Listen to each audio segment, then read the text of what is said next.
It is.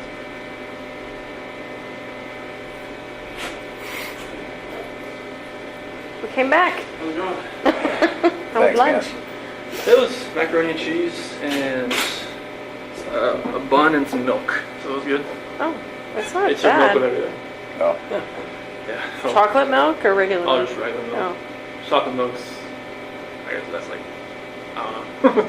special, It's a special? special. It is a holiday today, you know that. I know. But Okay. I think they had chocolate milk on Christmas. But, Oh, really? yeah, they got milk with everything here, obviously, you know, the state. So, Yeah. ah, A lot of dairy. the dairy state. yeah. So they got cheese with a lot of stuff too. So, Macaroni and cheese. yeah. Well, we brought you some non-lactose Powerade if you'd like it. Seriously? Yeah, all yours. Wow. Thank you. Yeah, That's cool. Thank you. yeah, you bet.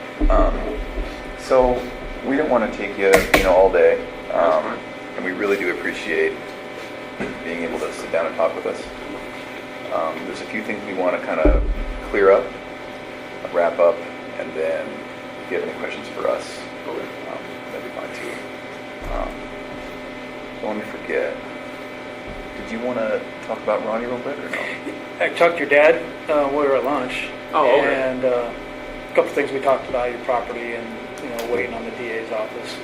But then the reason he called was Dave Cullen. Dave Cullen? Okay. Yeah, he's going to go pick up some of your personal items out of the house Okay. today. So, Okay. yeah, so I just want to let you know that. Okay. We didn't tell him anything about what we talked No, about. he doesn't Oh, know. okay. Yeah. Yeah, he doesn't even know we're here. No. Oh, okay. No.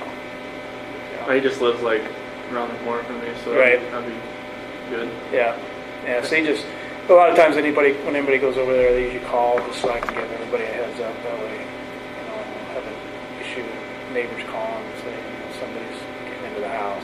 Okay. So that's how we do that. Okay. Has anybody been like checking on the house, making sure like pipes haven't broken and all that kind of stuff? Water's off. Okay, good. I do know that. I was worried about like sprinkling and all that stuff. Everything I usually blow them out and all that kind of stuff. Right, but I right. figured Yeah, I the don't know if water. anybody was actually going through it or watching it or anything. The water's been off for a while. I do know that. The Okay. power's still on there. So. Oh, it is? Yeah. Gotcha. So, fortunately, unfortunately, I don't know how you want to look at it, but we need to get a tiny bit more into the weeds and into the mechanics of the time you showed up at the house when Officer Coonrod was there Okay. till the time when we were all done talking. Okay. So that includes at the house, that includes at the oil site, and everything. Okay. Now, part of the reason we need to get into that is I mentioned before how we're just really want to get into the mindset of what happened. And you can imagine this is really important for us in the future when we're talking to a guy that's in your position to say, this isn't really a monster. This is more like a Chris Watts. And boy, we remember with Chris, had we asked this or had we done this, we really could have been better. And so that's why we want to get into the mechanics of it a little bit more with you. And that's going to mean exactly how, exactly when, where were you, what was, Shanann wearing, or all of that, right? So we really just need for you to take a deep breath and get into it with us. And would it be all right if we ask you some specific questions? Okay. So one of the first things we want to talk about was when you came home. So this is after they had passed, and you came home and met with Officer Coonrod. One of the first things we see on the video is you walking into the garage and then into the Shanann's car. Remember what that was about? In your car? Yeah, like I think you opened a door or something? Yeah, you opened the passenger door, and it looks like you were looking for something, or maybe you picked something up. Do you recall what that was? Not that I'm aware of. Not looking for anything, but maybe just opening the car door to see if see if there. Because I think Nikki was saying, I think I see the car seat still in there. Yeah. Something like that. And I was, Okay. when I opened up the door, I looked in just to, it's like the first reaction of whatever, everybody's just waiting, pretty much waiting to get in the house. Pretty much. Right. Okay. So I wasn't looking for anything as far as specific or anything, but I was just, I don't know, just reaction going in there, and I know everybody's there. I don't know what's going to happen when they get Sure. in the house. Just out of nervousness, maybe? Yeah, I think a lot of it was out of nervousness. Sure, okay. And then backing up a tiny bit, I jumped forward too far. So she comes home at 2 in the morning. She gets into bed. Was, when you guys had sex together, was that pretty quickly after she came home? I think it was around like 2:30 because I felt like she'd be in bed for a little A while. little bit? Okay. And forgive me, it's not a pervy thing, but she woke you up? Yeah, she was just, I could feel like a hand was on Okay. me, like rubbing my leg or my chest or something Okay. like that. And then that was, signal it's go time type thing? Pretty much, she Okay. was like, yeah. Okay, I get it. And then that was maybe a half an hour after. Mm-hmm. And then after that, is there any talking? Or was it just kind of a And just like, quiet in the middle of the night? yeah. Just like I just felt her hand around me. I'm just like, what? And it was Time like, to go. Yep. Yeah, okay. That's funny. All right. Then a couple hours of sleep, alarm goes off. Mhm. Okay. I guess what I don't understand is, so then there was some talking, and then how did you get on top of her? How did that happen? It's like when I got into bed, because she was laying, when she was sleeping, she was laying like face down, which she really never does. Okay. And I just got into bed and I kind of nudged her, and then she like kind of rolled over, and then I was just like right there on top of her. Okay. And so that was after you'd gotten ready? Mhm. Okay, so you go down, you make your food. Oh yeah, I got like cottage cheese and another couple things that I made my Okay. food that day. Okay. And then, so this is, we talked a little bit earlier today about, there was all of these things playing in your mind where you just didn't even want to go another second without having this conversation or without some sort of completion, right? And then so you come back, she's asleep, and then you just kind of nudge her. But yeah, I just kind of like, hey, look up for a second. And was there nudge talk for 20 minutes, or was it just nudge and then all of a sudden you're on top of her? No, she's pretty much on top. Okay, so that happened pretty quickly. Yeah, that's how we kind of pretty much talked. Okay. That was just right there. And was there talking? Yeah. Okay. And so a nudge, a talk, she's laying down and you're standing up? I was like, I crawled back. I got on my side of the bed, Uh-huh. and I just like nudged her like that. Oh, okay. And then you're talking while you're on top of her? Yeah. Mhm. Okay. That seems confusing to me. Is that actually what happened? Okay. And so... And she was fine, like just laying there, like you trying to talk to her while you're So on I top think of she her? maybe I thought we were going to have sex again or something. Oh, okay. Okay. And how long did you talk? Like about 15, 20 minutes. Really? In that position? Okay. And was there any sex? No. Okay. Maybe I'm basically from the position that we're in. Maybe she thought maybe I'd try to go again. I don't know. Okay. And I don't want to harp on it too much, but I'm just trying to think, if my wife's 4 months pregnant and it's 5 o'clock in the morning and I want to talk and I want to get on top of her, that's just not going to fly. So that's why I'm confused. I know. So, is that really what happened? Yeah. Okay. And then talk for about 15 minutes and then it's heated and then your hands are on her neck. Okay. All right. What did the talk? What did the talk consist of? Basically, just about how at first it was more of like the selling the house type of thing, or not going to Aspen, or trying to maybe go in at a different time, and then it just switched all to the I don't feel like I'm in love with you anymore, not compatible. And went to that, and that's when I got to the heated part of it Okay. Did she ever say at some point, get off of me or anything like that? at the end. Yeah. That's what she said. I don't want you to feel like, because where I was, it was kind of like she didn't want me to sit down or like hurt the baby or anything like that. So it was just kind of Did she accuse you of cheating at that point? like, So what'd she say? she's like, I knew there was somebody else. I knew there was somebody else. And I didn't come out and just say, that there is somebody else, but she obviously already knew. And your response to that was what? Did she say no, there's not?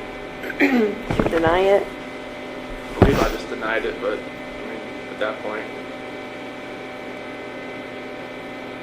because when she would accuse me at the beach, it was a lot of like, there's nobody else, there's nobody else, or like, and when we got back home, she always like said there's got to be somebody else, because she'd always talk to her friends like Christina or somebody on text messaging, and they'd always say there's got to be somebody else if he's not wanting to sleep with you, like he's getting it from somewhere else, and there's nowhere else. I mean, she couldn't really say I was getting anywhere else because I was using those Antarctica gift cards, so it's kind of like, she just me getting distant, but she knew, and that's mainly the reason why I talked to her, because I knew, like, after that night, it was just like, it felt like I just felt guilty, more guilty than ever before.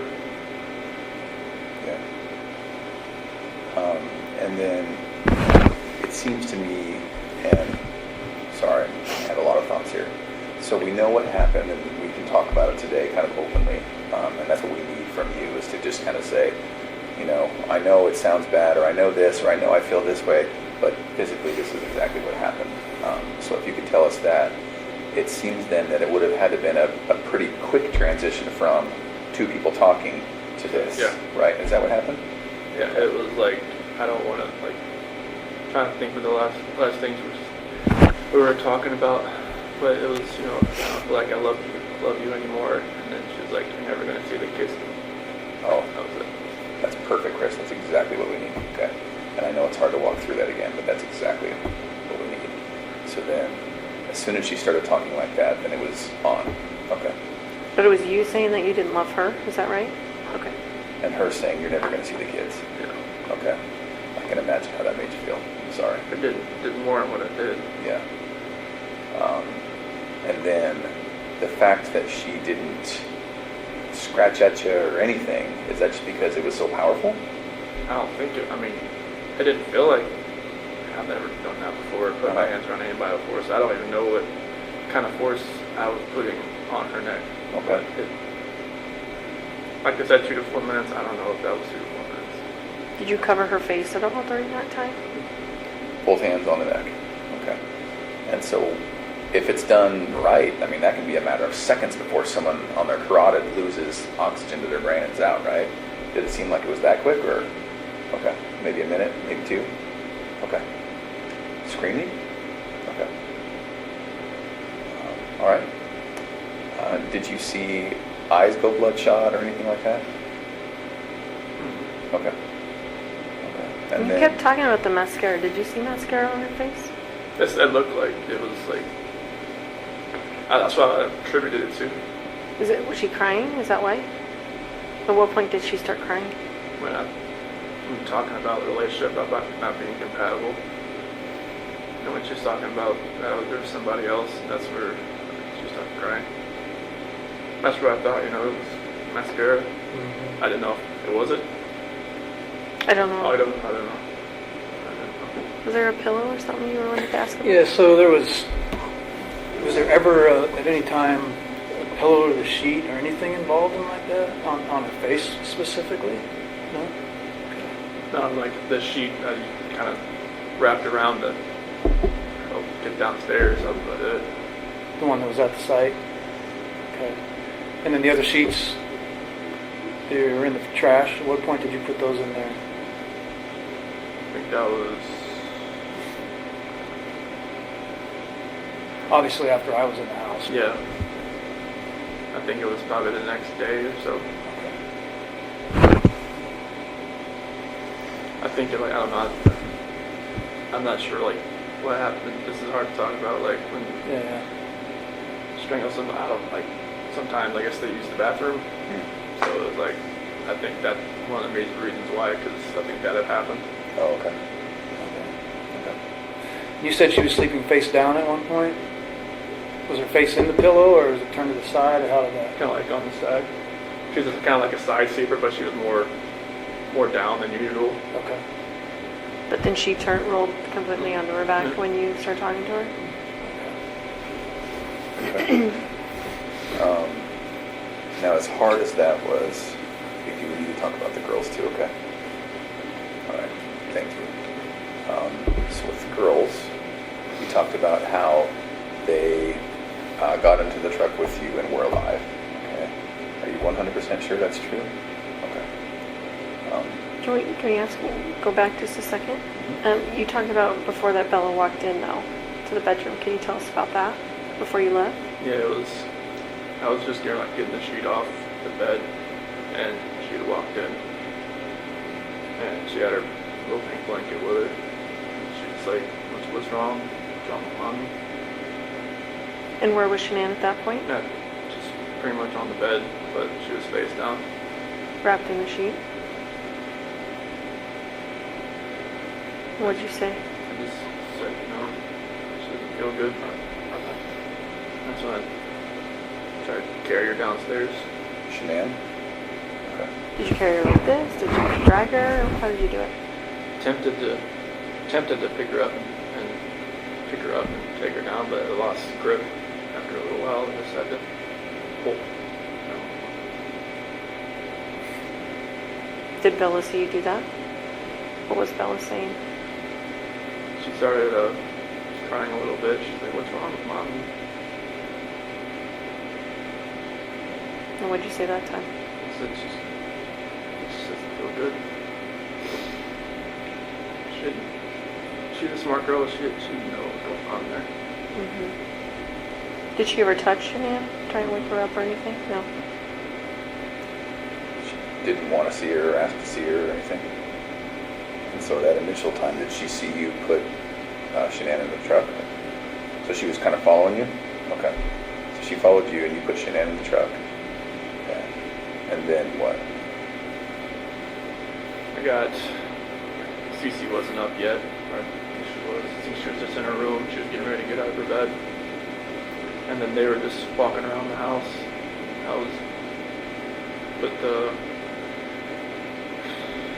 my lunchbox and stuff in the truck, and then grabbed the kids and I put them in the bench seat in the back. Okay. And so Shanann, is she kind of on the floor in the back? And they're just on the bench? Okay. And both alive at that point? Okay. Is there any reason you would feel uncomfortable to tell me that they were not alive at that point? There were, Okay. it wasn't a video or anything. It's hard to see. Okay. And I believe you.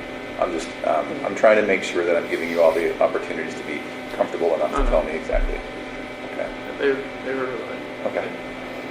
trust me, I hear that every day when Bella was talking to me at the site. Oh, really? What do you mean? When she said, "Daddy, no." When we were driving to the site, she said, "Daddy, it smells." Oh, okay.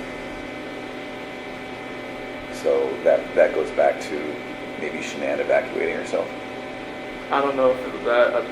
You know that smell like a skunk maybe sometimes. Oh, So okay. I got some kind of smell that way, but I don't know what that was from. And was that maybe outside the truck or was that in? I don't know. Oh, okay. What did you guys talk about on the way out?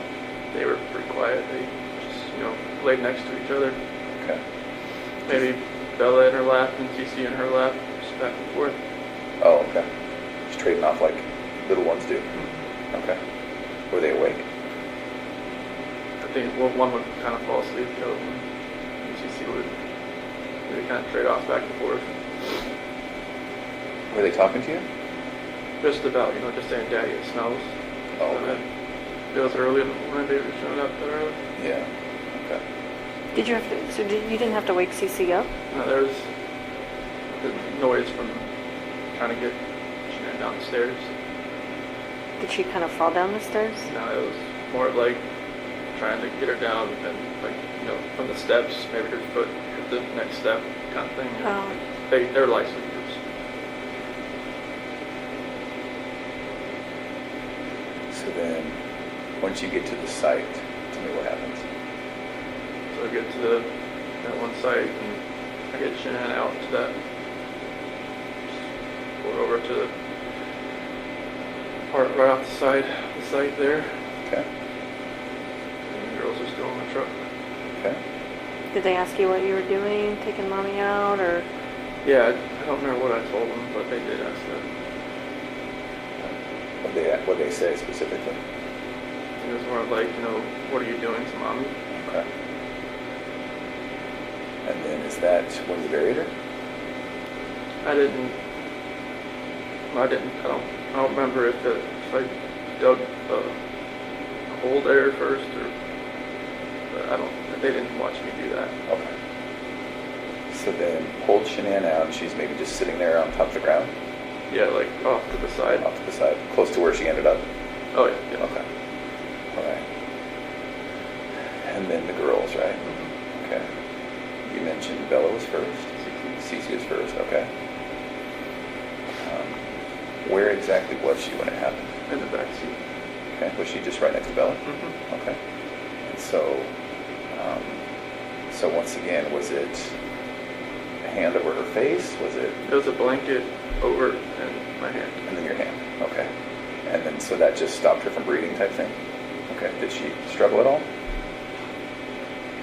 I don't think so, but I was blocking her face and my hand was right here. Oh, okay. Yeah. Okay. You had one hand here and one hand over her mouth. And were you just pushing her against the back of the seat type thing? Okay. What was Bella doing? She was sitting there next to it. She didn't know what was going on. Okay. Could she see you? Okay. And then, did that take a minute or two? Didn't feel like nothing. I didn't have no like concept at the time at this Okay. point. Okay. Tell me about what you were thinking. If I was thinking it's what would happen. Yeah. Or had any partial hint of what I feel for those girls and what I feel for my wife, but none of this would have happened. So I wasn't thinking. Okay. So she's in the back seat. Okay. And then once she's gone, then is it Bella next, or did you pull Cece out? I pulled CC out. Okay, so once Cece's gone, Bella's still there in the car alive, and then you pulled Cece out. What'd you do with her? And I think Okay. So she went into the tank, and Bella was still in the back of the truck alive. Okay. With regard to that tank, did you bring up Cece, put her down, open the hatch, brought her up, opened the hatch. and then put her in? Okay. When we talked the very first time we met, when we were talking about this, it was a matter of just lowering her down. Okay, and so she went in feet first. Okay. Was she able to fit pretty well? Was it snug? I think so. Okay. Did you have to like move her around a little bit and get her in there? I think so. Okay. All But right. no, I didn't have to hit or Okay. anything like that. It's not like you stomped her in? No. Okay. And then close the hatch? Yes. Okay. And then went down to Bella. Tell me what happened there. She said what happened to Cece. Or she asked it was the same thing, the exact same thing that happened to me as Cece. Did she ask you that? Okay. So Bella's pretty smart. How did she sound when she asked you that, Chris? She had that soft voice she always had. Yeah. And what exactly did she say? She said exactly the same thing that happened to me as Cece. And then I said, I don't even remember what I said. Okay. I don't know if I just said yes like a horrible person, or if I just put that blanket over her too and did the same thing. Same blanket, same way? Mm-hmm. Okay. She said, no, Daddy. And that's the last thing she said. Did she say no daddy like, please no daddy type thing? Did she say saying don't do it? And she said, no, Daddy. Okay. Same way, hand on neck, hand over mouth, or hand over blanket, which is over mouth? Okay. Did that take a couple minutes? I feel like it. Okay. Then what? I just noticed she had a couple spots like over her eye or something, and I picked her up. And same thing. And we talked a little bit earlier today about it. You don't remember why a different tank? Okay. And there was no reason? No, they're both the same tanks. I mean, they're just like I don't know why I did two different things. Okay. Does one, I never got up there, does one catwalk lead to both? Oil can go into either tank. Okay.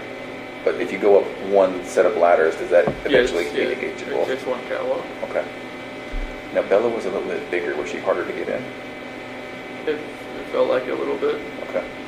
And so was it a matter of just kind of maneuvering her? All right. So then they're both in there.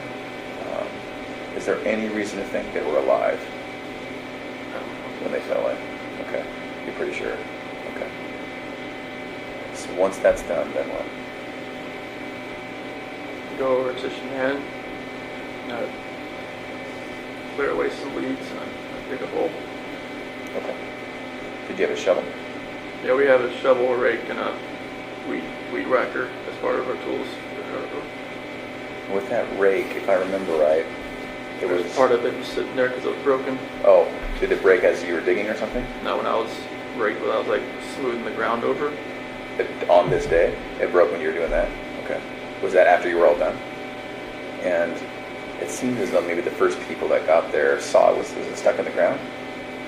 I guess it was like, not like standing up, but it was like laying down. Oh, okay. Were you planning on coming back? I mean, I don't know. I don't think so. At this point then, this is just before then, in a couple of hours, you would make it back home to see Officer Conrad. Okay. And so once she's buried, then That's when people start showing up, I believe. did you notice, was she cut or broken or bleeding in any way? No, I mean, I know like the bloodshot eyes you were talking about. I noticed that at that point. Okay. Other than that, no. Had she partially given birth? No. Do you remember? Yeah, I remember. Remember, she had a shirt and I think blue underwear on. Okay. That's it. And so at that point, she was, okay. Thank you. I know that wasn't me.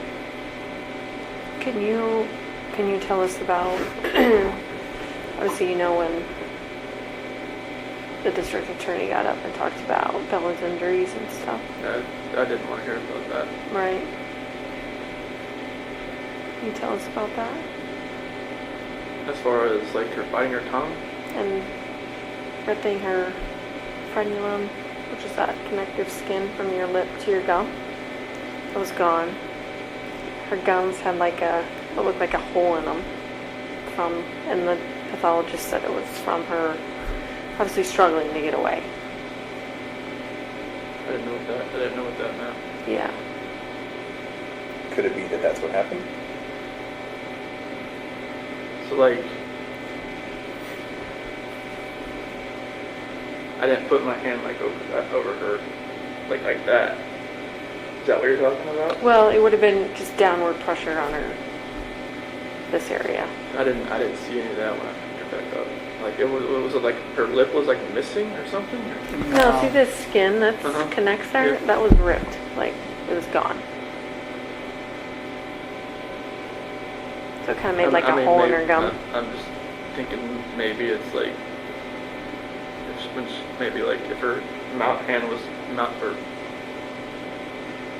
was like twisting back and forth, could that have done that? If Yeah. I had a blanket open. I don't know, like, Did you feel her doing that thrashing or trying to get away? I or- felt her head moving back and forth, You did. but I didn't know that had happened. Could you tell if she was trying to yell or say anything or? The only thing was the daddy no, and then like some like a grunt here and there, trying to breathe.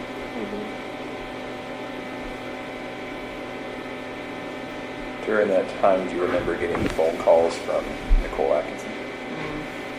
After, I think, before she got to my house or after? Just any time during that morning? I think I didn't get one until I saw her on my doorbell camera. And that was, what, 10 o'clock? Yeah, it was right around there. Okay. And so at that time, had everything been done out at 3319? Yeah, I was at a different site at a pumping unit. Okay. So you went from there when it was all done. So the girls are in the oil, Shanann's in the ground, and maybe a little bit of cleanup. Was there any questions we had about the sheets or any garbage cans or garbage sacks? No, I think Okay. he answered those already. All right. So then you went from that site to another site to work? Yeah, because at that Survey 319, there was a little spill. That's where everybody showed up there, because that spill that was there. We're trying to figure out what happened. Oh, While you're on that subject, we back up. The night before, you had some text messaging about going out there. Mhm. Can you talk about that a little bit? Yeah, that was, I think, Friday that we had figured out there was a spill out there from like his old site. It's set up a little different. So what had happened was there was a downcomer, and then there's a sidecomer going into those oil tanks, and one of the downcomers is tied into a back pressure line that split, and every time it was dumping oil, it was split underground, and the oil was coming up out of the ground. And we decided just to go out there on Monday because it was Friday, and he had like switched it out, or either he shut it in or he switched lines, or he covered it up and see if it was going to come back or not. Okay. And then just more specifically, you talked, or you text about how you would go out there and take Yeah, I was care going of to it. take care of it for him because I've gone out there plenty of times. Okay. So I used, when another guy was out there, as far as another foreman, he showed me around out there like a year or so ago, and I just got familiar with the place, and I just whaled them out. Okay. And so that was a genuine, Yeah, that wasn't yeah. a pre-alibi. No, that Because was there's a lot of people that said that you wouldn't normally do that. I normally help somebody. No, like a field, your position, not you specifically, but your position doesn't do that kind of stuff. Well, that's the thing. Like when I was a rover and to a field coordinator, I still tried to do everything I used to do. Okay. So that's still like I wasn't good at delegating stuff. I just used to just doing stuff on my own, or just like taking care of it for somebody else. Right. I wasn't good at the whole like, hey, you go do this, you go do that, Yeah. while I sit over here. And Well, you see what it looks like to us, I know. you know? It's like, when it came up, we're I know. like I know. making plans to be out there, that day. I know. but that's not what it was. That was I was natural. no. Okay. I was going to help them. So how long were you there? What time do you think you were done with the girls? Hard to really tell. I mean, I think everybody started showing up there by around 7:45, 8 o'clock. Okay. So, And then you were there. Did you say you went to a different site? yeah, it's like I think it was either the 1029 or the 629 or something like that. And so, how long were you at that site? The rest of the day until I got called away. So then that was, you were there for at least a couple hours until you heard Nicole Atkinson on the doorbell. Yeah. And then I think there was even more time after that until you started coming home. Yep. And you got home at 2 something? No, it was closer to 1:30 Okay. around there. So somewhere around, 9 o'clock-ish, all the way till 12:30 or 12 or 1 or something, and then came home. Yep. Okay. There was a lot to do about coming home and listening to that Metallica song. Have you heard about that? I've Battery. heard of a Metallica song that people have been, someone sent me lyrics to it called Battery. Do you remember doing that?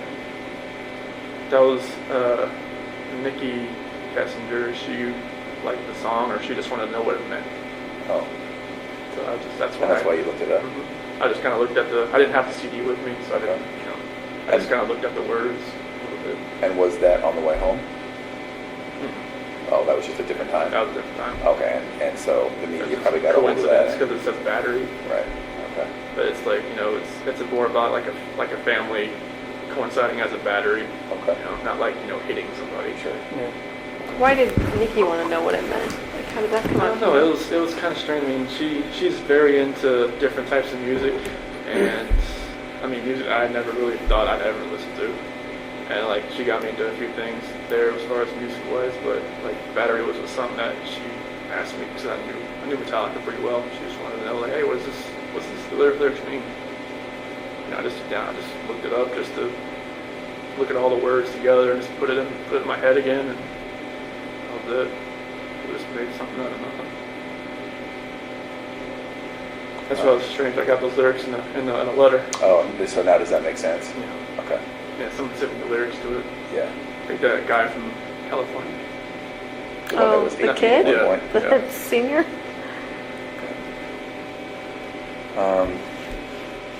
With regards to then when you get home, you and the officers, saw what they saw. You mentioned that you took the ring off her finger. And then the book, did you throw that in the trash? Okay. There was another book, Body of Evidence. Does that sound familiar? That you had in your cell. A body of that Patricia Cornwell. Maybe. Does that sound right? Probably. Did that in Road County? Mm-hmm. What was that about? That was just one they gave me. Who gave it to you? The deputies. Not your attorneys or? Oh no, they couldn't give me books. Oh, No, any book that I had was given to me by their book cart that they had. so you didn't ask for that book or? No, they just kind of give me like, hey, I read some Brad Thor books. He's like a military guy. And Patricia Cornwell, my grandma always read her books and thought it was, I mean, she loved those books. And I'm not sure if that was probably one of the first books, not the first book I read there, but probably the second book I read there. But it was like they gave me, here's 4 books, choose. What other book did you read? Do you remember? The first book they gave me when I was in Suicide Watch was, I don't know why, but it was Murder at Something. And I was like, I looked at him and was like, that's the one we got. I'm like, okay. But, They handed you that Mhm. book by itself, no other choices? no, the next book I got, another guy that was, I guess they're overcrowded there, a guy was sleeping on a cot outside my door. He's like, here, try this one. It was one that was based like in the 1800s. It's more of like a situational book, like a time period book. So that was a little more Yeah. calm. But that one, that was the first book they gave me. You don't remember what it was called? Murder at something? We were at the Truman Center. Truman Center? Yeah, I think it was, remember the Kennedy Center. I think it was written by Margaret Truman. Did you read it? Mm-hmm. Was it good? It was decent. I haven't read a book in a long time, so it was different. But like some of the books they gave you, like when you're in the hold, I know you're not allowed to have books in there besides the Bible, but the counselors there let me have a couple of books, and they just like, here's so much to choose from. This ones they had. I told them like mystery books or something like that, and that's the ones. It's kind of crazy they're giving them like murder books, murder mystery books. You hope that it wasn't some sort of Yeah. insult or, you know, you can only hope. Okay. What do you think of yourself now? I don't back when all this happened, when I was in Will County and everything, I definitely didn't feel like myself anymore. Like when my attorneys would talk to me and talk to some of my friends and like some of the stuff they would say, like they would say good things, but I'm just thinking to myself, how could anybody even say those things about me now, being what happened? It's like people that I knew and that I never talked to again, that like maybe I was like the roommate like back in the day or like went to school with or something like that. Now they're just gonna say that's it's like Chris Watts, that's a guy I went to high school, that's the guy like he did all this horrible stuff to his family. And now like I know I shouldn't really take to heart what other people think about me so much. It's just a matter of like what God thinks about me, what He thinks, what His opinion is, not anybody else's. Because everybody's gonna have their opinion about everybody. Like before I got in trouble, I was always the guy. Hey, look, they judge somebody on TV. Like that guy that's no orange jumpsuit. That guy that's that killed that guy. That guy that raped somebody. That guy's horrible. Now and it's like. Now, like, when we come out at like 6 o'clock at night and there's something on the news, like, I try not to even pay attention to it. It's like, I don't want to be in that position where I'm judging somebody else. Because that's, what people were doing to me. And I don't want to be that person anymore.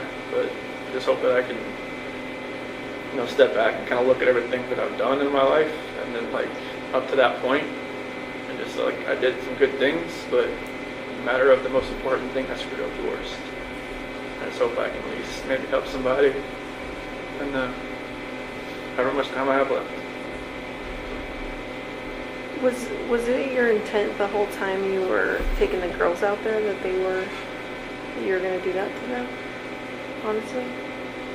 It's like when I got there, I didn't think it was gonna, like you talking about the tanks or just. Yeah, like, well, just. Thought process and all this, none of this makes sense. That's why I know you guys keep asking these questions, because it doesn't make sense to me.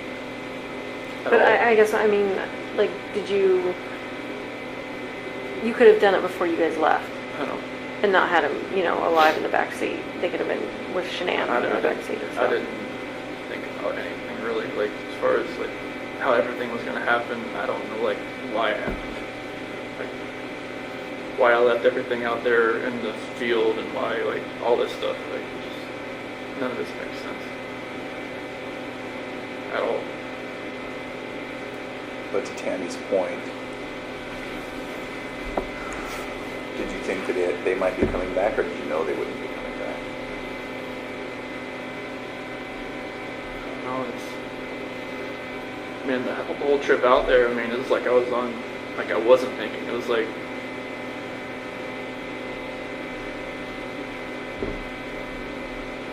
It's like in my mind right now, I'm thinking back. I'm like, I'm hoping that I wasn't like.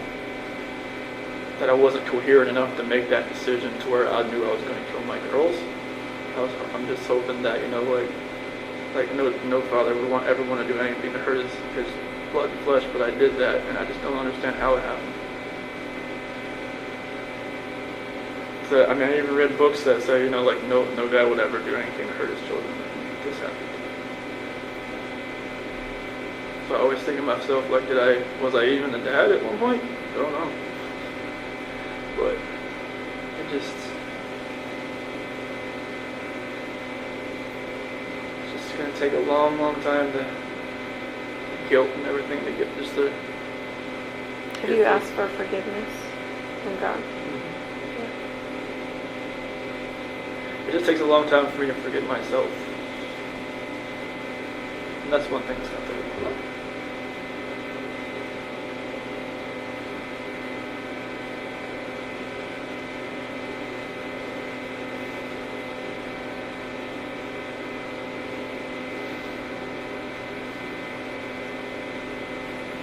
I just hope that they can one day forgive me too.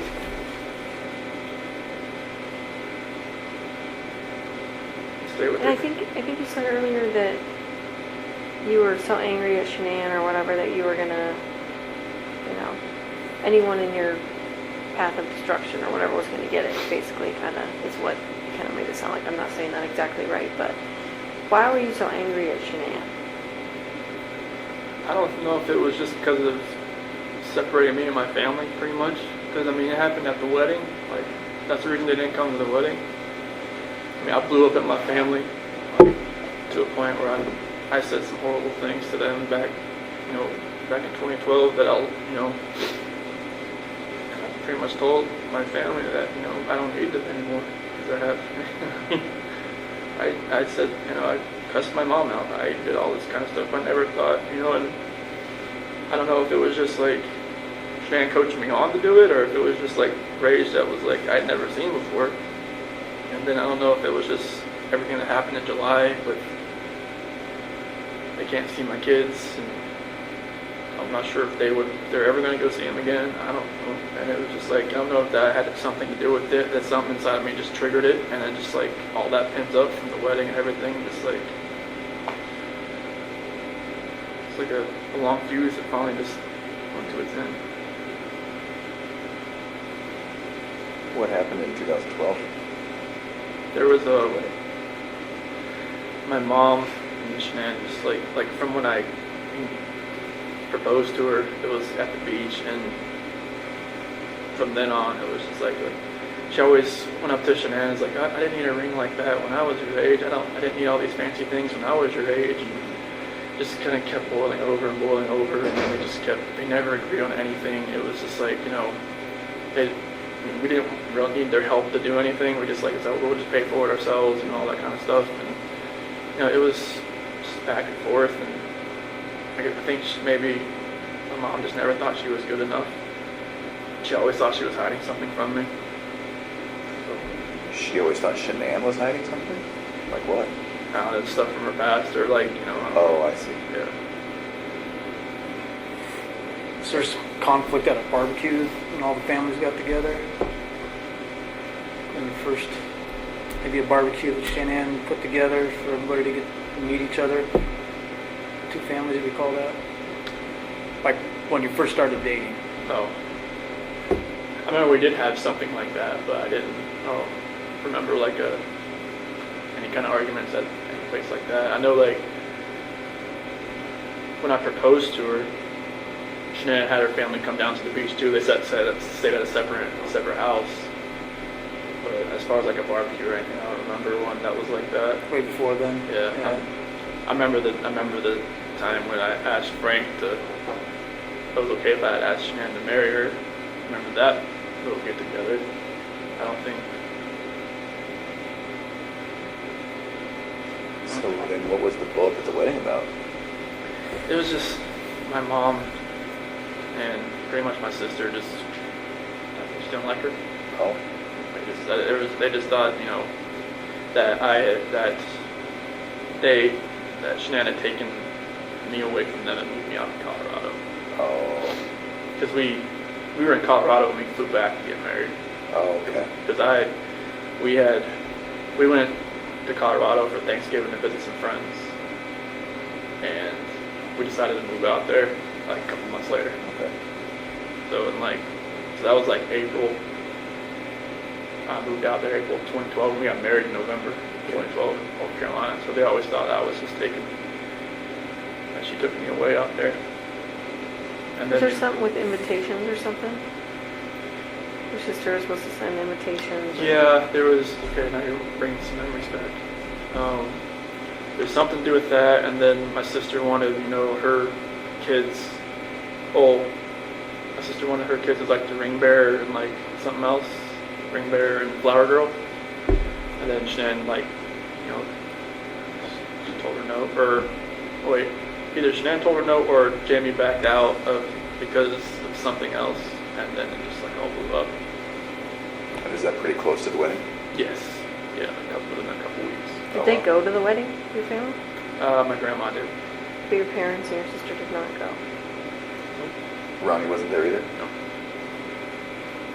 Nobody was there. It was, my grandma was there, and then like the dance when like, you know, the groom dances with his mom, like I danced with Mark's mom and my grandmother. It's sad, isn't it? I mean, it all comes from a place of love, you know, them loving you and not wanting to get stolen. And It was a great day. I mean, everybody was really happy. I mean, it's always just rang in the back of my head. They were never there, and every time they look at pictures, it's just like, oh, where's out there?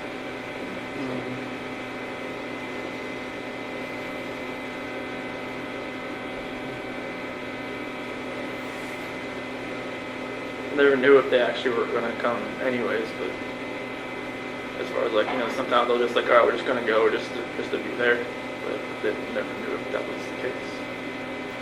And so then when Tammy was asking, why were you so mad at Shanann?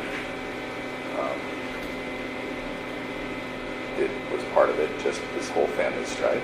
That's the only thing I can think of right now, because I mean, there's no other reason really to be mad at her. Cause we took care of each other our whole 8 years. It was just like a good relationship. I mean, it's just like, if I never met Nikki, would I ever have, you know, thought our relationship was bad? Probably not. Interesting. You know, that's one thing I always thought about. Like, even Nikki asked me, like, if, you know, she said, I don't want you to leave your wife just because of me. I'm just like, what do you mean? She said, well, just if you met me, like, would you have known? I'm like, no. 'Cause I never thought I would have strayed away from her at all. Like, I've never tried to follow anybody, you know? Right. Was Shanann checking your phone, or She always had my phone.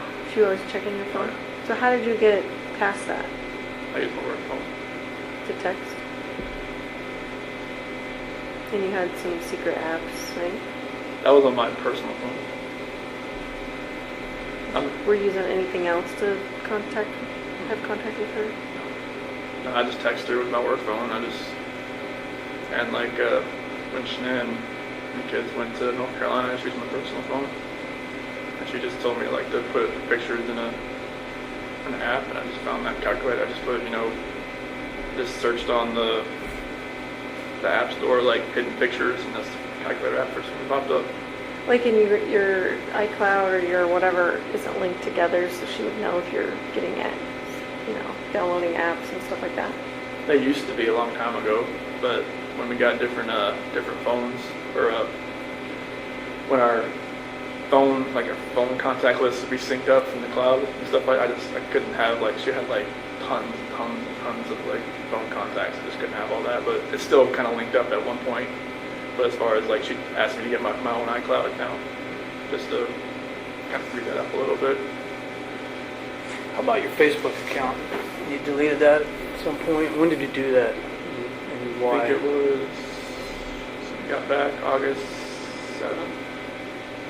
Went to work. I think it was probably August 8th. That's when Nikki told me she told her friends about me. And I just figured, they'd probably look me up on Facebook and see that I was pregnant. If Nikki already knew probably already, but that's the reason why I did that. Did you and Nikki ever fight? We never fought, but like I said, I had to like calm her down a bunch of times. Yeah, you started to mention that when we were talking to you before about her getting upset about some video or something about being bipolar, or Well, what are you talking about? I think either my dad told me about that or John Walsh told me about, like, she made a couple videos like when she was just like, talking to herself, saying that she was bipolar or something like that. But a lot of things was like, when she realized that, okay, like, she's the other person in the relationship, that, I'd always put my wife first over her, and that's what kind of made her take a step back a few times, and then like I had to kind of like calm her down. Tell me about those times. What'd that look like? So the first one was probably around July 4th when I had to leave her house, because she wanted to kind of spend most of the day together before she went to like a baseball game or something. And like when I had to leave, it kind of just made her like kind of take a step back and wonder what she was doing. And I just told her like, hey, just because of what's going, like, just because I had to leave doesn't mean like you have to just take a step. I was like comforting her at some point. I don't even know why I was doing it. Maybe I knew I was too far gone at that point, but it was. Because this is Shanann's pissed. She's called you 10 times. You were sleeping because Yeah. you had your day off. Yeah. And then you go outside to talk to her on the phone and then tell Nikki that you need to go home just in case she calls back and Yeah. all that, right? Mm-hmm. So what did she say to you, Nikki? She was in the shower and she said okay, and then that's like when I talked about I calm her down. She's on the phone. So- And was she like, we're breaking up, like we're not gonna, I can't do No, this? she or- said like she didn't want to, like she didn't think it was safe or it was good for us to see each other anymore that day, like the rest of that day, just because of all that. And I'm like, okay, that's fine. And she asked me to come over like later on after she got back from her baseball game. And so you did that? Mm-hmm. So what was the second one like? It was basically about the same thing. She was, I didn't really know it at one point, but I guess she had set up a couple dates with like some eHarmony app or something, and they never showed up. And she'd already made plans with me, and Wait, she- what do you mean? She set up dates when she had plans with you? Yeah, Why would she do that? I guess she kind of figured out they weren't going to show up. She went, I guess I guess when she went to the baseball game, they never showed up, and there was another one, and never showed up either. So she's actively dating other people while I you guys didn't were know together? it until like a couple weeks later. And how'd you find out? She told me. What'd she say? It was one conversation where I actually kind of fell asleep on the couch, and then like she had told me like, I'm not sure why she even told me about it, but it was very random, and she could tell that it kind of like took me back a little bit because I figured she would have told me that if she was actively still like looking around. I mean, she didn't have to tell me, but I figured she Do you think would she have. told you though so that it would hurry you up and Make a decision? you're making a decision? It might have been, but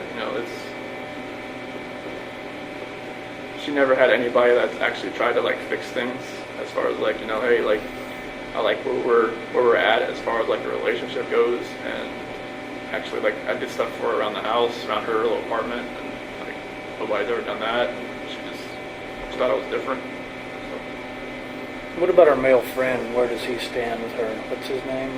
Jim, Jim. Thank you. he worked in the oil field, North Dakota, I believe, and I guess he's been a friend of hers for a long time, and it's kind of like a shoulder to cry on. There's always somebody that's always been around for her, and I guess he's had a couple girlfriends, and just I guess he's not hadn't had much luck, I guess, in that department as far as like keeping girlfriends, and just him and Nikki have always been good friends. Just platonic friends? That's as far as you know? as much as I knew. Yeah. Okay. But I think they just been friends for a long time, especially up in Oilfield, North Dakota, or whatever he's working now. I think either Wyoming, they go all over the place. When Sandy and Frank lived in the house for 15 months, Mhm. what was that like? It was, it was tough. Step out in the district. You want me to wait or? No, Okay. Okay. It was tough, because I mean, go from just me and Shanann and Bella and Cece to 2 other people and then now 4 dogs. Yeah.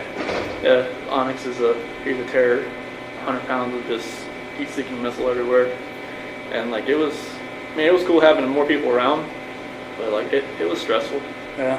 Like, because with Shanann, like, having 2 dominant personalities in the house, with her mom there, it was kind of like what her mom would tell her kind of how to raise the kids sometimes, or like, do this, do that, like whenever they were sick, she was like, all right, rub peroxide on your feet, they'll be fine.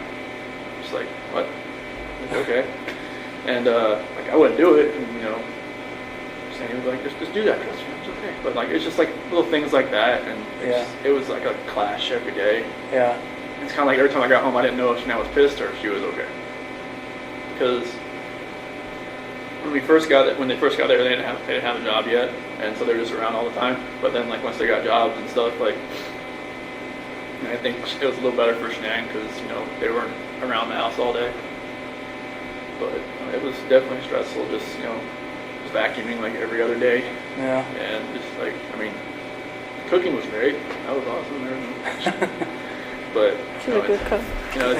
and I was always like, because they were down in the basement, so I was always really trying to keep the girls upstairs while they were sleeping, so they're running around downstairs, and I didn't want them to wake up. And I know Frank always told me that waking up Sandy early is not good.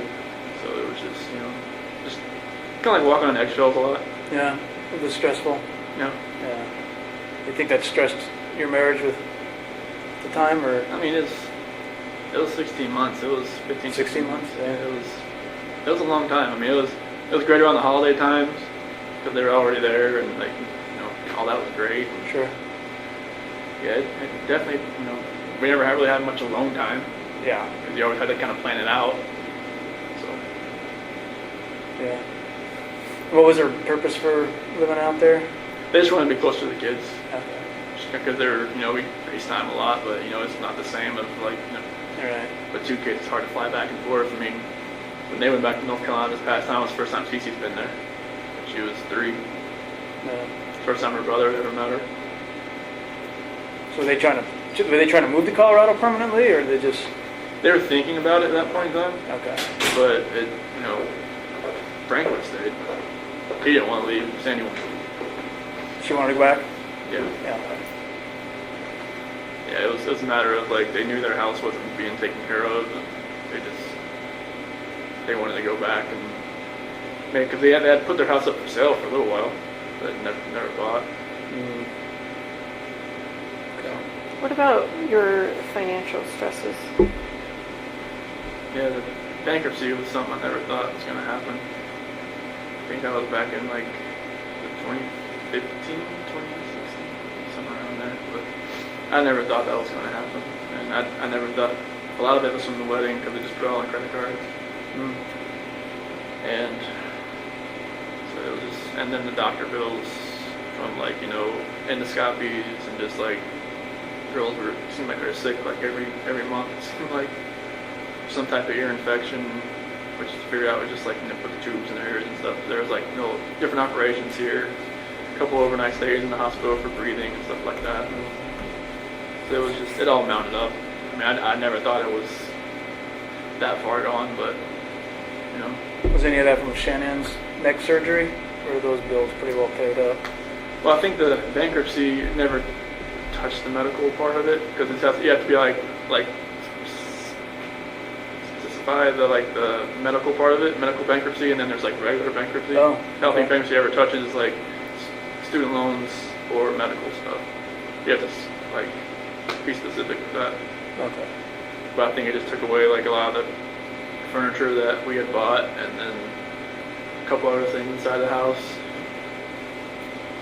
To kind of alleviate a lot of the, I didn't, I mean, it took, I mean, we had to make the house payment up by phone every month, and I had to listen to the bankruptcy spiel like every time, and it's just like, I didn't know how long it was going to take. But apparently it was, I mean, once you're in bankruptcy, it's pretty much you never get out of it. Yeah. It seemed, it felt like. Weren't you guys behind on your mortgage even when I talked to you? Earlier in, like, I think December 2017, and then January, February, March 2018. That's when I took we took the 401k out, the loan out to pay for that. How was it that you were spending so much money? What were you thinking about? Just, you know, kids and just other bills that we had, and just, I mean, I knew the car was getting paid for by the bell, but, you know, I never really asked to see, like, I mean, I didn't even have access to the bank account through my phone. Oh, So, like, I never really asked to see what it looked like how far, but I just know she'd call me and tell me, hey, can you pay the mortgage today? I'm like, yeah, cool. And that was, that's, you know, from my little four-wheeler incident where I sold it without actually paying it off yet, and she thought, like, no, you're never touching the accounts, ever. So I'm like, okay, that's cool with me. But yeah, I never saw the account or what was in there. I just like, hey, there's my, like when I worked at Longmont Ford, I got my check, I just brought it there. Yeah. So, There was a hair care company, I think it's called Monat. Does that ring a bell? You know anything about that? Mhm. Like maybe hair dye. I don't know. Looks like a. Do you know if she did like an auto order through that company and had stuff delivered for hair, any kind of hair care product or hair care dye? not something, I mean, she had like little, I remember there was something, like a little gift pack she had delivered once every month or once every 2 months. Had like a different array of different products in it. Don't remember where it's from. Okay. Was like we said, Monet? Monat, M-O-N-A-T. Mm-hmm. No. Ring a bell. Okay. There was an order that was made, like $251. That's why I asked if it was like an auto order type It thing. might have been an auto order. Yeah, but yeah, right. It might have been something that, I know that Nicole Atkinson, she's into all that stuff. Maybe Shanann got her something, or maybe it was something she recommended. Okay. How about the HOA thing? What happened there?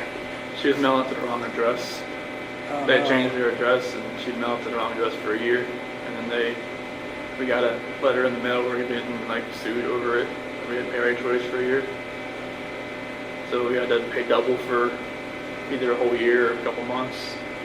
That sucked. What happened to all the money that she sent to the wrong address? Don't know. I don't know. They said they wouldn't credit it or anything. I'm not even sure what the address was.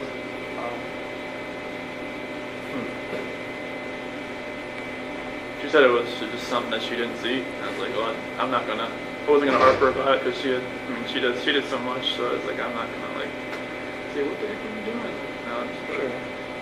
don't need that to blow up. So. I know she felt bad enough. So Chris, what do you think we could have done better? What could have made you tell us the truth that night? What did you need to hear from us that you didn't? Not really. I'm not sure what really goes to people's minds when they're in an interrogation room. When I was in there with you and Graham, I was, just nervous. I knew I had done something wrong, and I knew you probably already knew or were going to find out. And it's just like, I've watched enough, like TV shows to kind of see like, okay, what's going to happen next type thing. Never knew if it was actually right, but I think it's just the horror of like knowing what you did and trying to tell somebody else what you did. That's what kept me from doing it, because I didn't even want to admit to myself that I had done anything. 'Cause I knew what I had done. I knew how bad and horrific it was. I knew how bad I was going to hurt other people. I just couldn't even admit to myself that I had done it. Because I couldn't even tell my attorneys I did it until like 2 weeks later. So were you trying to save us from the horror of No, it, or it was what do just you a matter think? of I couldn't admit to myself, and how could I admit it to you? So do you think any amount of us asking you things different ways would have helped, or do you think anything would have helped? I think if maybe you didn't ask about if Shanann hurt the kids, if you would ask the other, if something in that, a different order of question, maybe it would have came out a different way. Because that's the only reason I went with that story, is because that was, Well, you weren't giving us anything I know, else. I know. That was the problem. I But know. so if you think if we would have said, what do you think?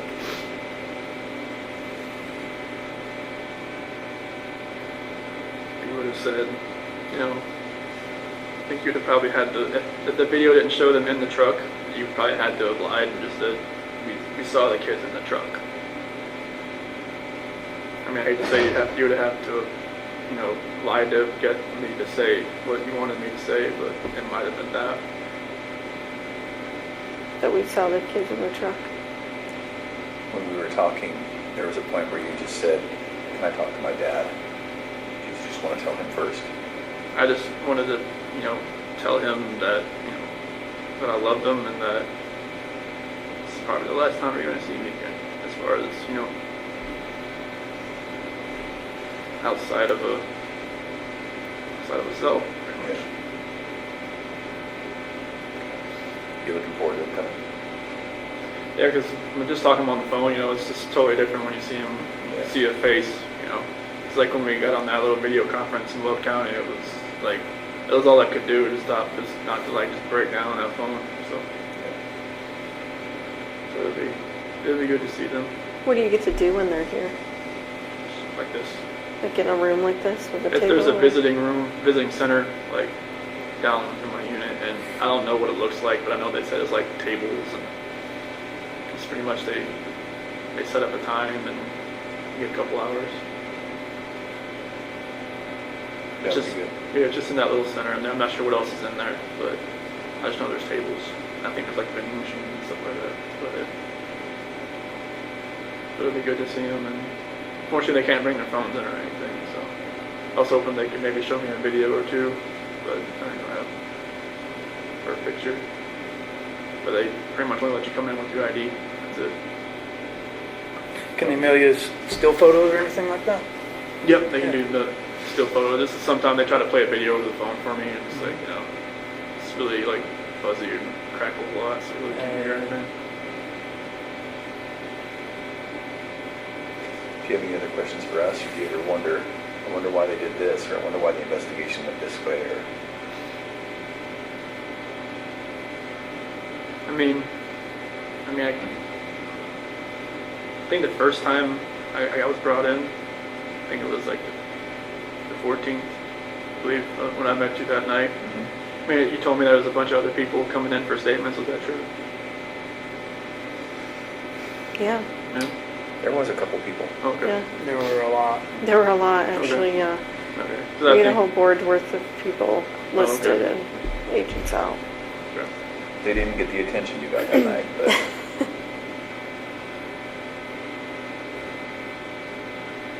Yeah, I just wish none of this had ever happened, honestly. It was just I know. you guys could have never had to come to us, and you guys never had to meet me or anything like that.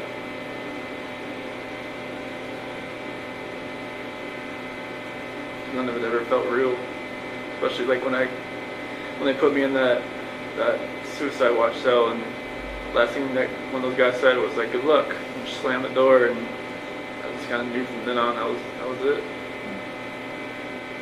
The deputy said that? One of the guys, one they call them the SOG guys, Special Operations Group in the Will County Jail. Yeah. That was it. Next morning, when I got out to take a shower, I saw the newspaper, and there was this big piece cut out of it. Just know what that was about, and I just kind of saw my last name around and it begins. if we came back to talk to you someday, would you be inclined to talk to us again? Okay. Yeah, today just took me off guard. I had no idea. Yeah.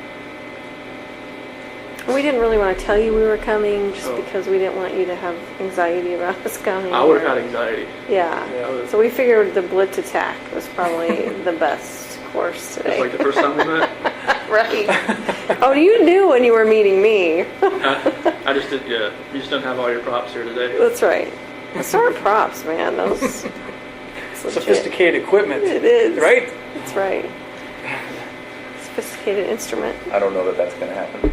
We might not ever see each other again. I But didn't think we would, honestly. your experience is definitely interesting. You yourself are definitely interesting. We see things in you that we didn't expect to, and we don't see things in you that we expected to see. So it's very interesting to us, and it's. I hope you can take to heart that today was a lot about us learning how to do better, how to talk to people better, how to do investigations better. I mean, like, I had never talked to a police officer before, or like FBI, CBI, anything like that. So that was all new to me. Like I said, everything that I've ever seen as far as, you know, the authorities has been on TV. So I didn't know like what to expect, especially when I got that interrogation room. It just felt like exactly what it looked like. Just like, you know, you guys poke and prod and then leave. Come back in. It's like, give me time to stew. Give me time to, like, you know, think. And it's just like, it works. It just really, like, I don't know, just drills more questions into your own mind instead of, like, you know, just staying in the room and just asking questions all the time. Mm-hmm. You liked it when we took breaks? Like, you think that worked on you? I did. So you were like watching videos of the girls at one point. Do you remember that? Them giggling and laughing and Like when I was in the interrogation room? yeah. I don't remember that. You don't? I didn't. I thought you already had my phone at that point. No, we didn't take your phone towards the end. Towards the end. Okay. That was weird for me. And it's like when you put that picture in front of me, Yeah. and that's what probably made me do it. Because I didn't have a signal in there, but that's like that's videos I had on my phone. It was just like I wish I had taken those videos out more often before all that had happened. But yeah, that definitely got in my head a lot. I don't know where that picture was from because I'd never seen that picture. The one we showed you? Really? And I'd never seen Cece in that dress before. Really? We talked a lot about that dress. Yeah. Is that just And you were you saying making it up? I never saw her in that dress. you were even telling us when she last wore the dress About the and boots the boots.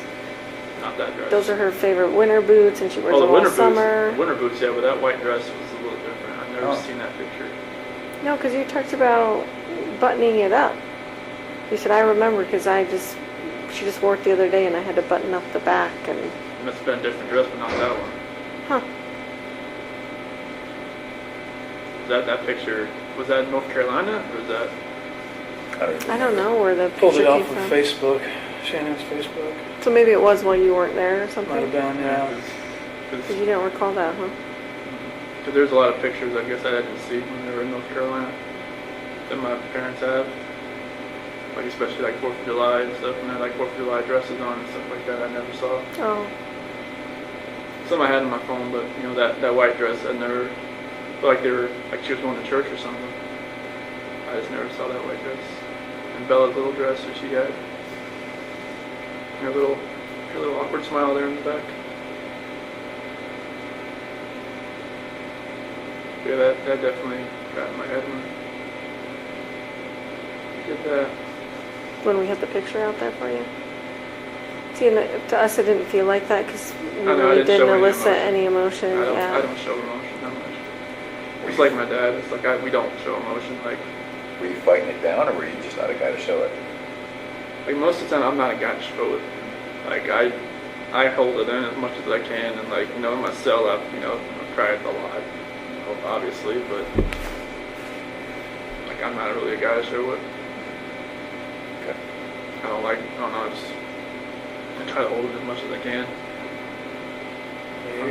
You were a difficult guy to read, especially at the house that day. That makes total sense now. Because I knew it was like, because I was like in shock or just like disbelief or just like some people said I looked like I was a heartless, no soul person, soulless person when they did like the TV interviews or something. And I'm just like, I'm just glad I never saw it. I don't even want to know what I looked like, what I sounded like. But you were obviously feeling it then, you just weren't. Yeah, just like Showing it. nothing registered at all. Everything was like just harbored deep down, and then like I think it was just one night when I was in my cell, it just all hit me all at one point. Not the fact that I was in jail, but the fact that like everybody was gone, Right. and none of it. I think if it was like like if something happens to your family, like in like an accident, like a car accident, or like something like horrible like that, it registers at one point. But if like you did it, I don't know if like it just doesn't register at one point. It's like in my head, it never registered. Does it seem real now? Oh, it feels real, like every It does. day. Like I see pictures, I just know like where they were at when they were doing that. When I first had like some type of hearing over the phone, and I heard like Frank and Sandy and Frankie and them, they were on the phone, and I forgot what kind of hearing it was. Something about like a probate hearing or something. I knew exactly where they were in the back. I heard the birds chirp. I knew they were on the back deck, and I just like walked back to my cell, just bawled my eyes out because I knew exactly where they were. I knew how many times the girls were back there, and it's just weird how emotions process differently for me than everybody else. Like something like you said, if you lost your kids in the grocery store for 5 seconds, you'd be a mess. And then like, for me, it'd be like, I'd be panicked, but I probably wouldn't cry. I'd be like looking around trying to find them, but it's just like it just processes different for me. I never knew why. Never know why.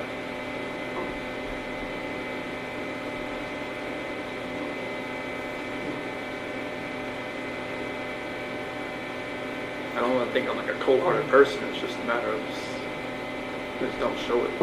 Show the emotion as much as other people do. Even when the girls left North Carolina, her Shan's brother, mom and dad were all crying when they left. And it's just kind of like, I never really saw my parents get like that when they left. So it's kind of like, I don't know if it's like you're born that way.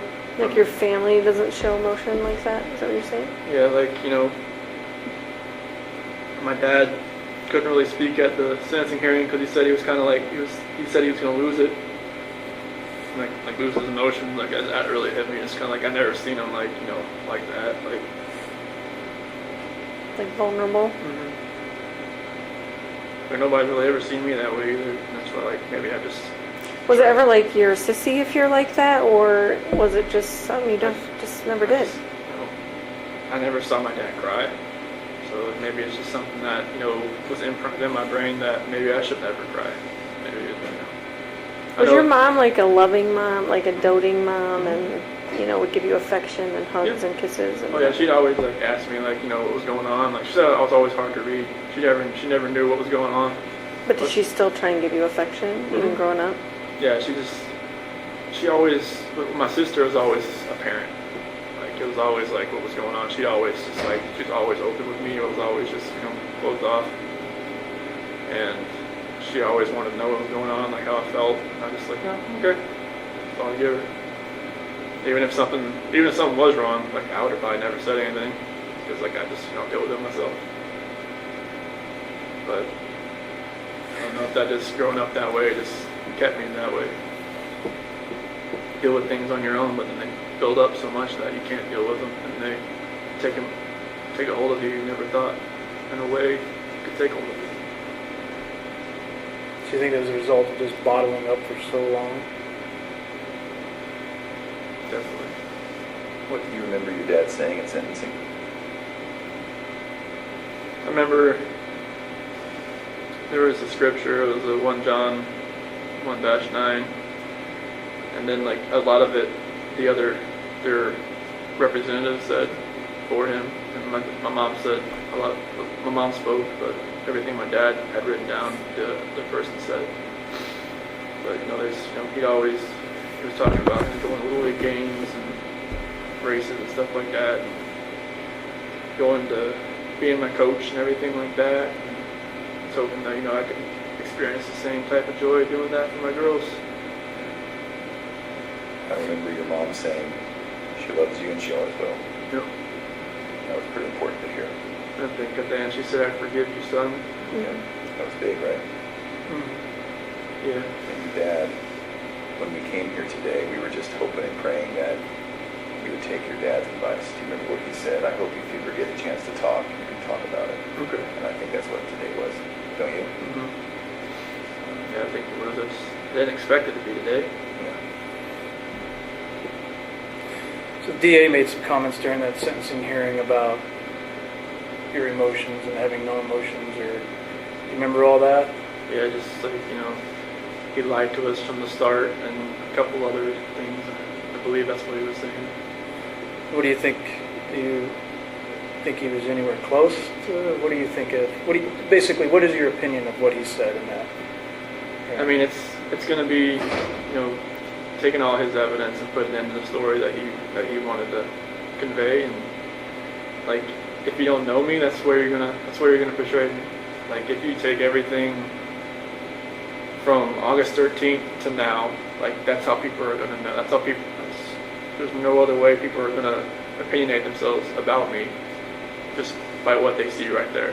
Right. They're gonna say, okay, they look at the guy that did the interviews on the 14th, and they see, okay, that guy should be like, on his hands and knees, like crying his eyes out, and what's he doing? He's just like, he's just talking. Right.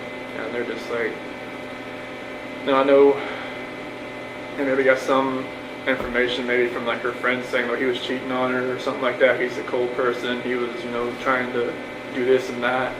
It's like, they don't know me. That's always going to be their opinion about me. Because like, there was one church service, the only one I've been able to gone to in here, and it said, "You're not defined by one moment in your life." And I think that's like, people are defining me by one moment in my life. They don't know like what happened before or what can happen later. Right. So I just hope that hopefully one day people can stop judging everybody. There's tons of people in here that I don't even want to know what they did because I don't want to judge them. Like, I'm not that person. Like, they know what I did. I'm not going to ask them what they did. Makes sense. You did show some emotion during that hearing. What part did you think you felt most emotional? I think I felt when Frank was talking about, when he, I didn't know what to expect when he first started talking, but he said I was the evil monster, and that rang in me, and he said I tossed him away like garbage, and that hurt. And when Sandy was talking about that video about when Bella was calling me her hero, and that triggered it a lot there. And then when Frankie was saying, like, I'll never be called uncle again, but you'll never be called a dad again. That really stung. But, when my parents got up there, just hearing my mom and dad talk, just like, they really couldn't look at me. They really couldn't look at me, but I just know, like, everything they said, just saying they forgive me and that, I'm still their son, no matter what. Yep. I know, like, even my attorneys told me, like, you need to show a little more emotion, because I guess the first time I went to the courtroom, I didn't know what to expect. I was still, like, new to everything, just in shock about what was going on, and they said I was just a cold person, just looking at me. So when I did the plea and at the sentencing hearing, it just all of it felt just more real than anything.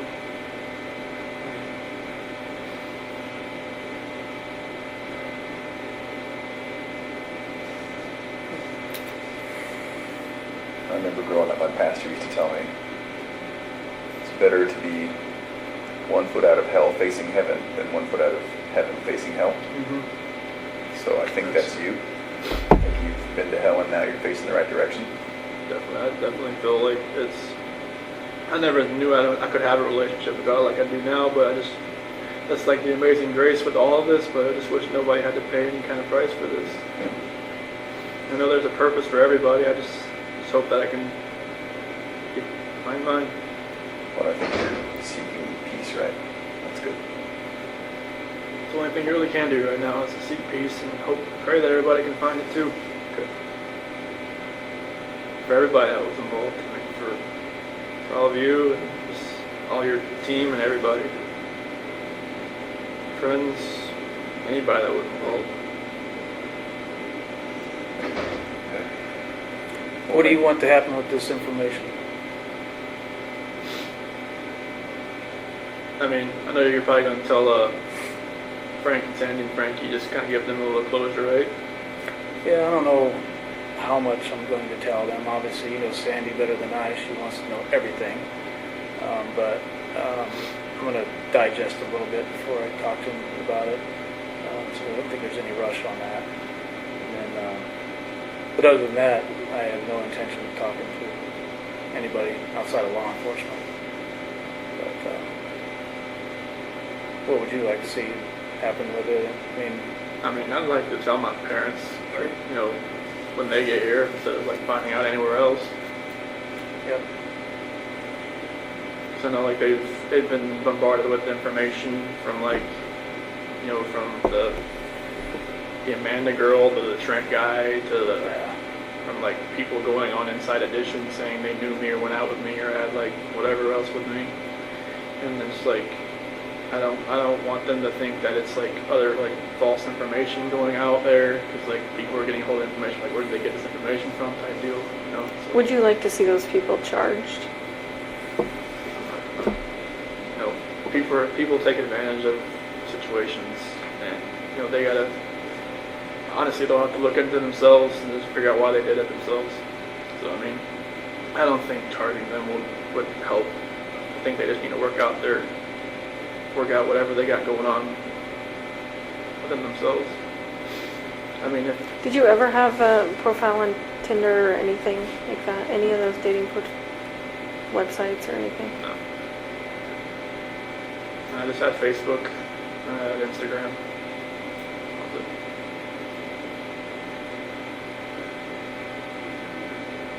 I didn't even know what the WhatsApp thing was called. That's when I was like, John, You'd never heard of that? no, I was just like, I don't even know what that is, man. This guy's fishing for something.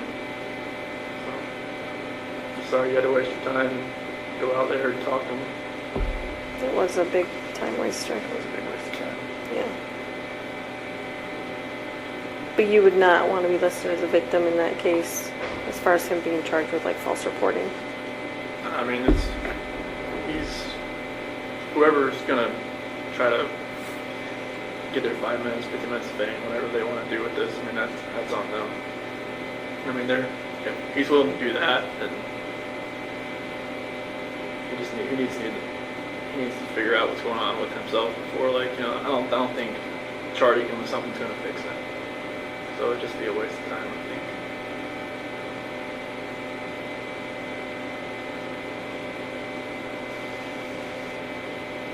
Anything else before we send it away? Don't be afraid to ask. How things in Colorado now. I mean, since all this has happened, everything's quiet now. Everything's Yeah. cool and Well, we had another guy murder his fiance, girlfriend, whatever you want to call it. So that's made a lot of news too. I'm sure you've probably seen that on the news. No. So- everything here is based. I think the only thing here was like that Jamie Kloss thing. I don't know if you heard about that. Oh yes, we were Right. just talking about that out front. But the girl was kidnapped. Yeah. She escaped after like 90 days. Yeah. Insane. That's crazy. He'll probably come here. Everybody Yeah, comes they here. said he's in some county jail. Is that right? Yeah, Is that what she was saying? Barron or something? Yeah, so all I see here is like stuff I try to. It's like everything happened here. So I guess they deny there. Watch out. Sorry. Definitely. Yeah, Do you mind if I take a picture of you just to show what you look like now? You just look so different than. Just, like, It's not gonna go on social media or Okay. anything. It's just for like our own records. okay, Is that okay? that's fine. Were you asking him something while I was? Nah. I'm sorry. No, I was just gonna say, it's like the roads in the background scary enough, you know. I know. When it's snowing, it's Mhm. horrendous.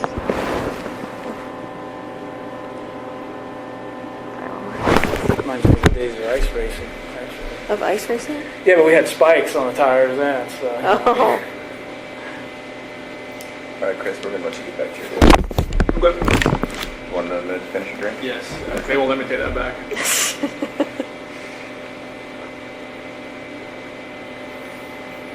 Yeah, I had to shave.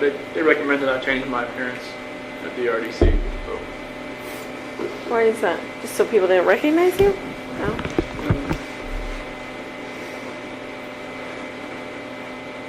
yeah, I did.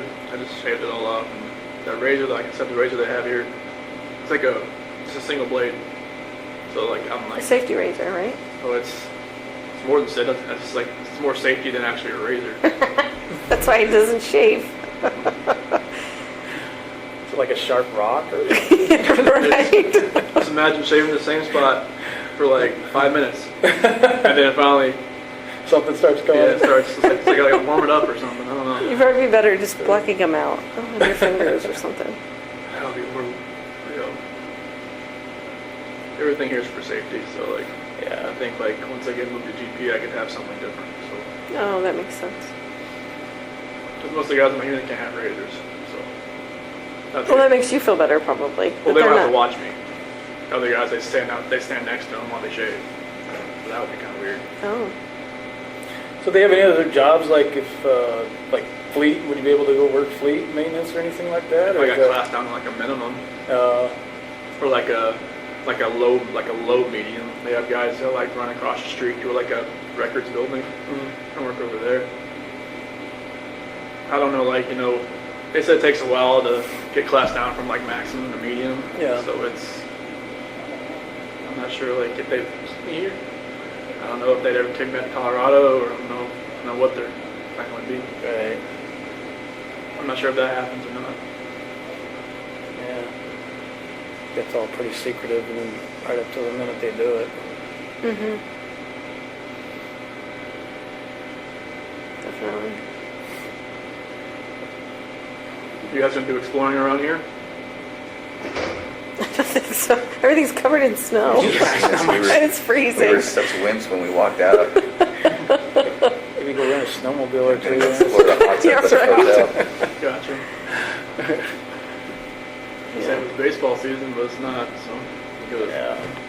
Brewers play or something. Well, NASCAR's back in full swing. I saw the last two laps last night when we came out. Oh, did you? And I went to over like 200 NASCAR races growing up, so Yeah. I went to one Daytona 500. It was one that Mark Martin almost won. I was hoping he would, but he got passed by Kevin Harvick coming out of turn 4. I was just like, Yeah. yeah, it was a wreck fest, I heard. So Yeah, sorry, I didn't get to watch it either. But you went to NASCAR school, didn't you? Yeah. That was fun. it was a blast. Yeah. It was like my childhood, just reliving it all over again. Right. Just seeing race cars with dynos and doing fabrication, welding, all that kind of stuff. It was really cool. Not sure if that school's still over there in Mooresville or not, but I'm guessing it still is. Yeah.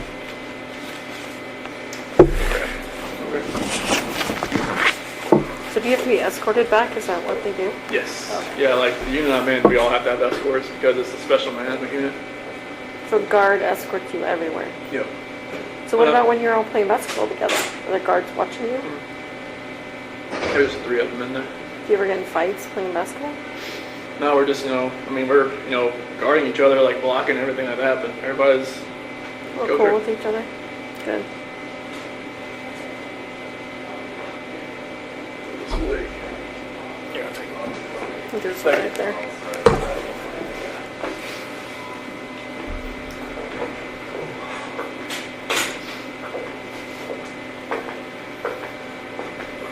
You guys fly back tonight or Tomorrow. tomorrow? Yeah.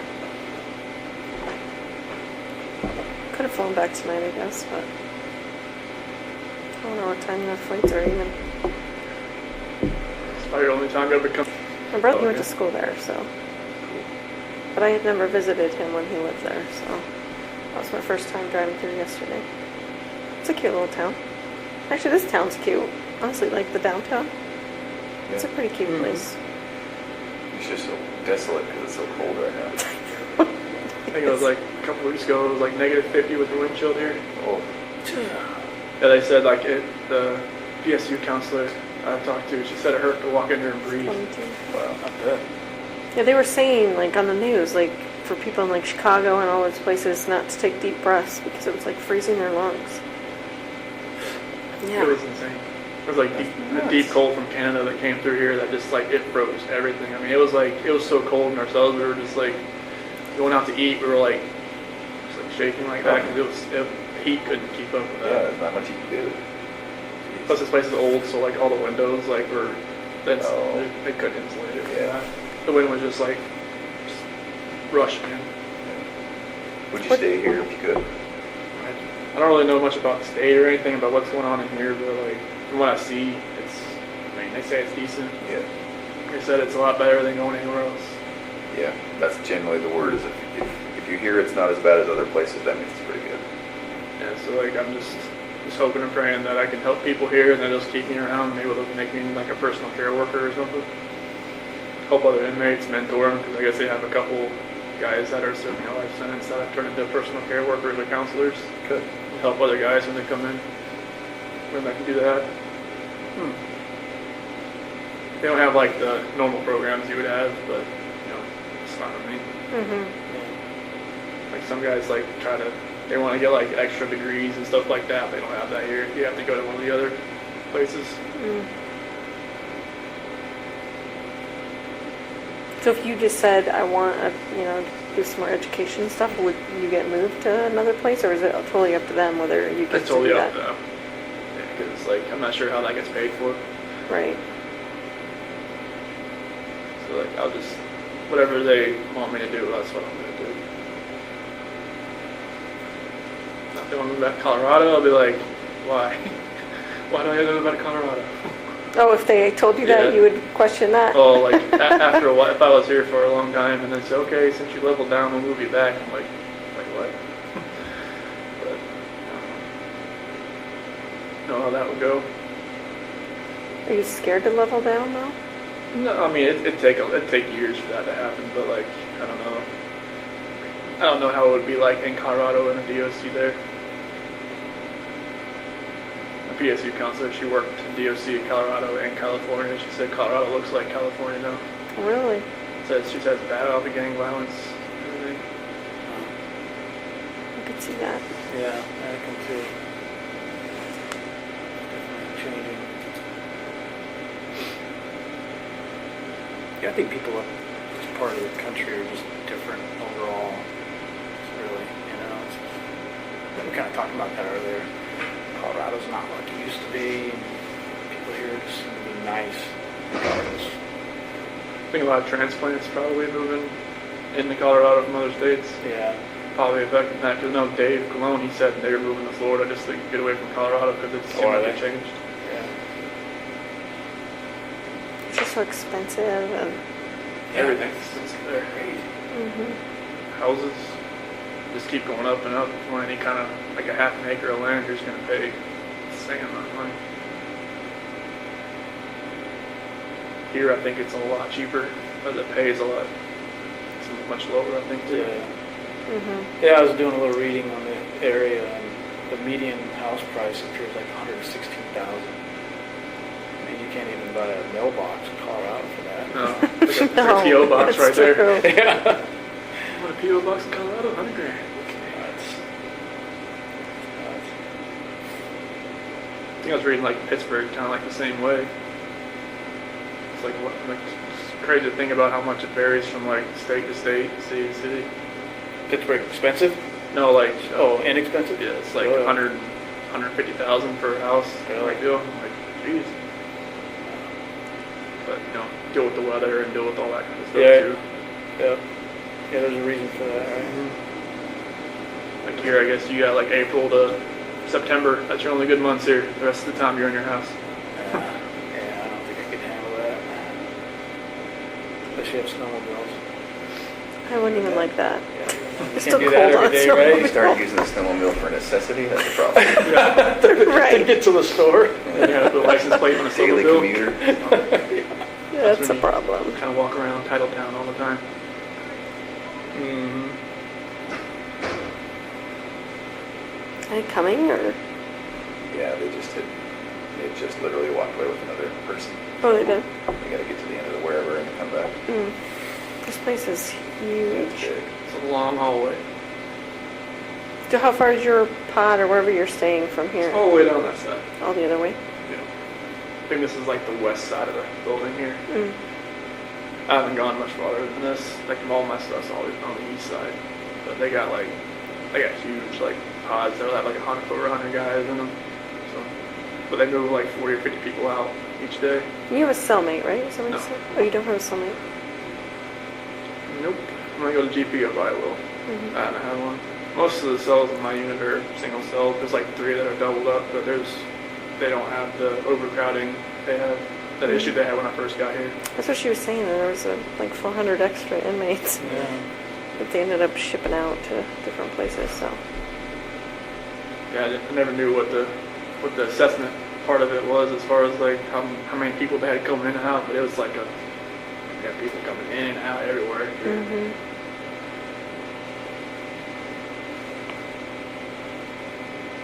So is it like a general supervision type thing like Will County is? Where you have like a big room with the pods on the top, or how is that? No, it's like you have a sergeant desk at the front of it and then a hallway of like 20 cells. And they Okay. just kind of walk back and forth. The RDC was like, you have like a cul-de-sac of cells, 3 tiers, and then like the perch for the sergeant right here, he can see into everybody's cell just from looking around. All right. Okay. But this one's like they got to walk up and down. This used to be like a mental hospital or something. They said Oh, like back in the day. okay. It's definitely old. You can hear those pipes like vibrating around the walls, and it's like, hope I don't bust. Is it like exceptionally freezing in here? Just got cold in the last 20 minutes. Yes. Yeah. It gets, Whew. depending on which way the wind's blowing, depends on which side, but the building gets cold. It gets cold. It's pretty chilly. There was like a 6-foot snowdrift outside my window for a little while. It's finally starting to go down. So when it was like negative 50. It's crazy.